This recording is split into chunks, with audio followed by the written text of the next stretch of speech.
We're seeing what some people might call capitulation. Do you think this is what capitulation looks like? Look, these are very fast-moving markets. I have to think sort of what is the impact of algos and sort of, what part of this is human? What are folks really doing in the last, few minutes of trading? And what's the impact on markets? Over the short run, you could sell all you want. I agree with the last guest that fundamentally things do not change over the last couple of days. I think that we fundamentally misjudged the amount of volatility there was going to be in the marketplace. We spent 4 weeks saying nothing matters but faster economic growth. Then suddenly something else mattered, and that was going to be on the interest rate front. And that will help define the bottom. If you simply don't see higher interest rates and you don't have a lot of the fears that were generated come true, you will have lower asset prices and you'll have better returns. So we need to see some sort of bid come into the bond market in order to get people comfortable. Is that what you're saying? We saw that, and we saw yields come down this afternoon. What I would want to see is that's going to have to be tested.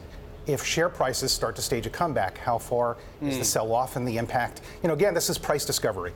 It was very, very clear that with the Federal Reserve allowing its balance sheet to shrink by $400 billion, with larger budget deficits, with international investors having to take U.S. dollar foreign exchange risk, they're a big part of the bond market. We're going to have to negotiate, the price of bonds. We're going to have to negotiate yields and what the impact is on other financial conditions and other asset markets. So I think it's going to stay a bit volatile for a while. But again, the thing that I need to see is that ultimately we are not going to have some crushing bond market sell-off, and I really doubt that we will. We could chuck a load of things in here as potential catalysts for what we saw, higher Treasury issuance going forward, the data that we got, the wage data in particular, the shift higher rates, picture of Bitcoin, earnings.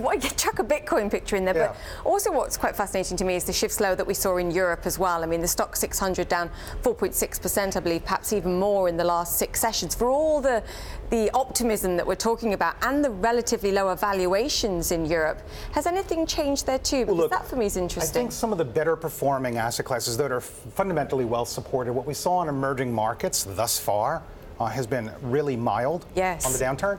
What we've seen in Europe, again, we have some issues. We have Italian elections, we have German coalition issues.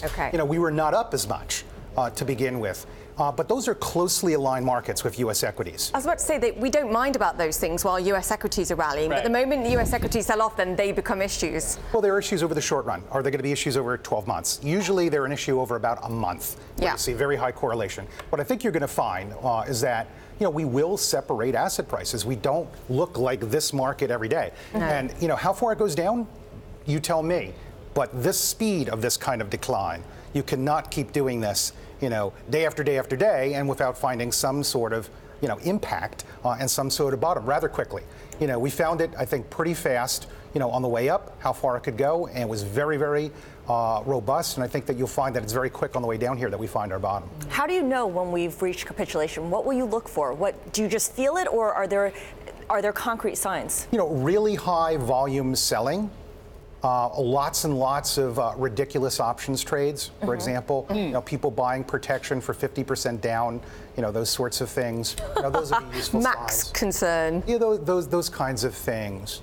Well, I'm looking. But it's all relative to, again, what are the spillovers to credit?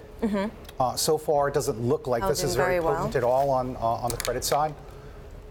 So those are the types of things where, the problem is that we rallied an awful lot very, very fast. We were doing a 100% annualized return in January, and that's very, very quick too.